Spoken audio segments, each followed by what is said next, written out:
আসসালামু আলাইকুম। দেশ ও বিদেশ থেকে যেখান থেকে আমার এই ভিডিও দেখছেন সবাইকে স্বাগতম।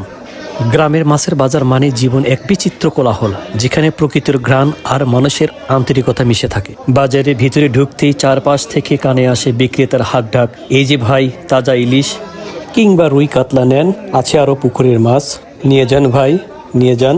সকালের আলো ঠিকভাবে উঠতে না উঠতেই নদী বা পুকুর থেকে ধরে আনা তাজা মাছ নিয়ে বাজারে ভিড় জমায় জেলেরা। ছোট্ট স্টলগুলোতে সাজানো থাকে নানা রকম মাছ, চিংড়ি, ট্যাংরা, কই, মাগুর, শিং, পুঁটি থেকে শুরু করে বড় বড় রুই কাতলা। কোনো কোনো দোকানে বড় আকারের বোয়াল বা ইলিশ দেখে ক্রেতারা দাঁড়িয়ে যান। কেউ কেউ দরদাম করতে করতে বেশ গল্পে মেতে ওঠেন।